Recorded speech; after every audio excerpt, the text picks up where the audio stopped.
Bonjour, salut, bienvenue sur notre chaîne. Et comme d'habitude, si ceci est ta première fois, n'oublie pas donc de souscrire pour juste avoir des notifications par rapport aux vidéos que nous produisons. Alors, nous avons quand même présenté la dernière fois que nous sommes dans cette dynamique où nous allons approcher des pères et mères d'entreprise, nous allons approcher des membres de notre communauté pour juste partager certaines de leurs expériences et certains témoignages. Les témoignages ne sont pas en fait censés, sont plutôt en fait censés aider les autres personnes qui, à travers les témoignages, peuvent se retrouver ou qui, à travers les témoignages, peuvent obtenir cet éveil-là dont nous nous sommes appropriés au niveau donc de Eurobank Academy comme une mission, d'accord? Contribuer à l'éveil et à l'engagement pour un développement humain et économique durable. Et comme vous le savez, nous avons fortement foi au niveau donc de notre communauté que comprendre les principes qui sont donc inscrits en nous comme êtres humains et qui se retrouvent autour de nous est donc la base pour pouvoir enclencher cet éveil-là dont nous avons besoin dans nos entreprises. Alors aujourd'hui, nous avons choisi, ou actuellement, le père d'entreprise, donc, ou le cofondateur d'une entreprise, a accepté une entreprise dans le domaine donc, du digital, de la programmation et aussi de la sécurité donc, des serveurs virtuels, a accepté nous recevoir malgré donc, le temps serré que vous tous sûrement vous savez, et tout programmeur ou développeur a, d'accord, il a accepté quand même nous accorder une interview pour pouvoir contribuer, comme lui-même il a si bien dit, c'est sa contribution donc, à ce que nous accomplissons au niveau donc, de Eurobank Academy. Alors sans hésiter, nous allons donc démarrer l'interview. Nous sommes là dans son bureau et on va faire l'effort donc de ne pas prendre quand même trop de son temps. Mais n'oubliez pas, tous les commentaires, les discussions peuvent se passer donc dans la section donc, des commentaires où sûrement donc, nous apporterons donc, des réponses aussi à vos questions.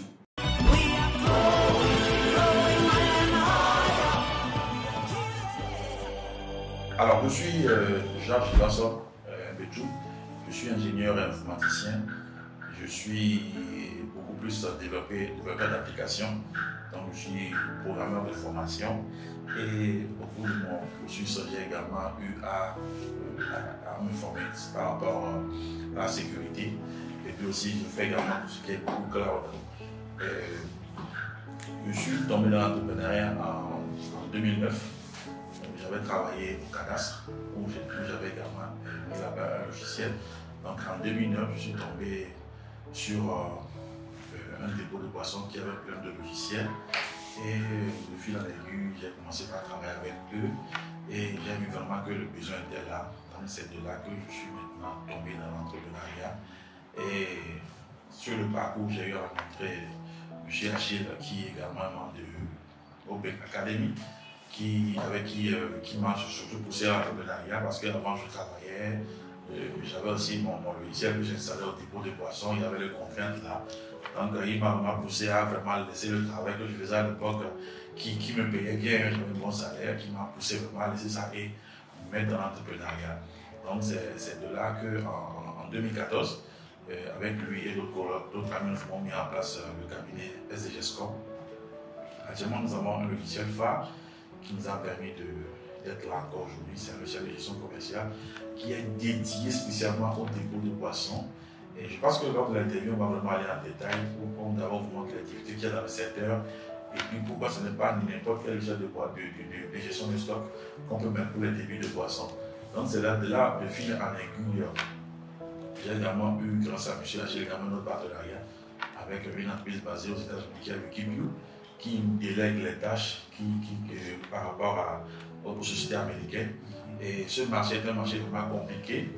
Et nous sommes sur ce marché parce qu'il y a le défi de la langue, parce que c'est l'anglais qu'on parle aux États-Unis. Et puis également, il y a le défi de l'exigence. Ce n'est pas les mêmes exigences, ce n'est pas les mêmes cultures. En termes de culture, ici en Afrique, on est beaucoup plus relax, on n'est pas exigeant, mais c'est un marché exigeant. Et par la grâce de Dieu, j'ai également une équipe dynamique qui m'entoure, qui me permet d'accomplir cette tâche-là. Et pour le moment, nous n'avons pas encore de problème et nous voulons même grandir l'équipe et aller plus loin. Donc voilà un peu de manière bref qui je suis, ce que je fais. Nous sommes basés au Togo, nous sommes à Lomé et nous pensons conquérir l'Afrique, puisque pour nous le Togo c'est un quartier qui compte et nous voulons vraiment aller loin. Donc voilà un peu de manière sommaire ce que c'est que SoftDev, qui je suis et ce que je fais. Voilà un peu. Merci d'avoir mentionné.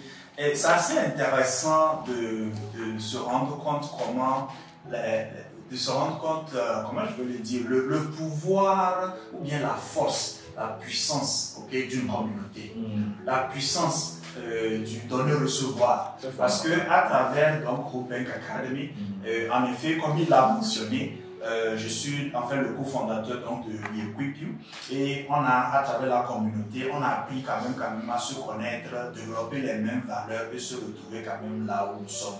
Mais est-ce que tu voudrais, ton parcours est assez intéressant, hein, quand moi je regarde quelqu'un qui est bien payé et qui fait un travail, quelque chose t'a poussé à te dire qu'il faut shifter de l'entrepreneuriat comme on nous le présente à maintenant créer une entreprise. Est-ce que tu veux bien peut-être partager cette transition-là, tu veux bien la partager avec notre audience qui nous suit? D'accord, Rachid. En fait, je pense qu'il y a un point sur lequel on ne faut pas qu'on leurre les jeunes. L'entrepreneuriat est un métier qui est très difficile, très exigeant et n'est pas entrepreneur qui veut dans le bon sens du terme. Alors déjà, on peut dire que tout le monde est entrepreneur dans la mesure où peu importe ce que tu fais, même si tu gères ta chambre, même si tu as ta famille, tu gères les enfants, c'est de l'entrepreneuriat. Parce que le mot entrepreneuriat même, je pense qu'aujourd'hui c'est dénoté. Parce qu'on met devant l'argent. Ok, je suis entrepreneur, il faut être son propre patron.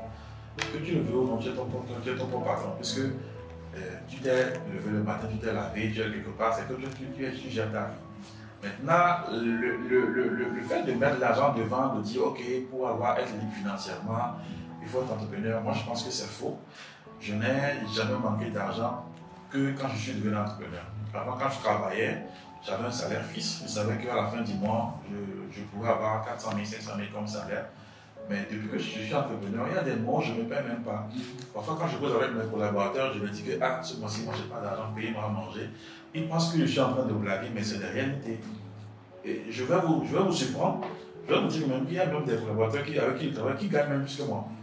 Puisque pour pouvoir faire vivre l'entreprise, j'ai investi sur le long terme. Voilà, d'abord j'ai investi sur le long terme et je me suis également mis des restrictions. Je me suis dit, ok, si par exemple je dis, bon, moi, chaque fin du mois, donnez-moi 1 million, c'est vrai, on peut me le donner, mais est-ce que les collaborateurs, est-ce que les investissements en termes d'équipement, est-ce que je pourrais payer le loyer, est-ce que je pourrais faire ça, je pourrais faire ça? Donc, ce qui fait que j'essaie de me limiter au strict minimum. Ce qui se ressent même dans mon quotidien, au niveau de ma famille, puisque tout le monde attend. Bien sûr. Voilà, quand tu travaillais, bien sûr, tu me faisais ça. Maintenant, tu es patron. Tu as choisi ton patron, voilà, c'est le meilleur. Donc, juste pour dire que c'est un parcours complexe, c'est pas donné à n'importe qui. Alors, pour moi, mon cas, par exemple, j'avais un travail, j'avais un bon salaire et j'ai senti un besoin au niveau d'une structure, notamment un dépôt de boissons, à qui j'avais apporté à l'époque, en 2009, une solution pour gérer son activité sur le plan d'un logiciel informatique. Alors, j'avais la solution et je travaillais. Donc, bon, l'idée c'était quoi? J'avais mon salaire, quelqu'un m'appelle, bon, je veux un logiciel, je viens d'installer, je gagne peut-être un 500 000 ou bien un 700 000, c'est de l'argent facile gagné. Mais à long terme, surtout avec la rencontre avec Achille également, que j'ai rencontré avec notre dépôt de boissons également où j'étais allé, c'est lui qui a vu en moi la fibre entrepreneuriale. Il m'a dit, mais tiens, tu peux monétiser le truc là et en faire une entreprise. Bon, au départ, je n'étais pas trop intéressé, puisque j'avais un bon salaire, et puis j'avais même ma promotion, j'avais même un premier voyage en Europe pour me former, devenir un gros fonctionnaire à l'époque. Mais il m'a dit non, écoute, il faut créer ton entreprise, il faut te lancer. Donc c'est là que je me suis dit, bon, pourquoi pas? Puisque quand je calculais le revenu que j'avais par rapport à ça, je disais, bon, je peux essayer. Et puis il y a aussi quelque chose, il y a aussi un contrat qui m'a aussi poussé à là, c'est que je vais gagner un contrat chez un grand distributeur. C'était un contrat qui, dans le montant, était assez élevé. Donc, il me prenait du temps parce que je ne pouvais pas être également au boulot et satisfaire le client là. Et une des choses que j'ai également appris avec Agile, c'est qu'il faut vraiment être rigoureux dans le travail. Donc, parfois, le client avait besoin de moi, j'étais au boulot, je devais une excuse pour sortir, aller le satisfaire. Donc, c'est là, en 2013, j'ai dit, bon, ok, je vais me lancer. Et là, j'ai fait pratiquement 6 mois chez le client à l'époque. Bon, pour certaines raisons, on ne va pas citer le nom des clients ici. Excusez-moi si ça vous dit. Non, je pense que ça reste toujours confidentiel, qu'on le veuille ou pas. Voilà, donc à l'époque, le client, il m'avait carrément donné un bureau chez lui, dans la salle des serveurs. Donc j'allais là-bas. Ce qui fait qu'aujourd'hui, le logiciel est vraiment assis là-bas. Et c'est vraiment une référence, puisque ce n'est pas un des petits ici au Togo. Il est même représentant d'une grande marque de boissons ici au pays. Donc c'est là, c'est actuellement même l'un de mes plus gros contrats. Et quand il a vraiment vu le travail, je me suis dit, bon, à l'époque, je crois que j'avais ce client-là, j'avais déjà 3 clients qui pouvaient me ramener un peu d'argent mensuellement.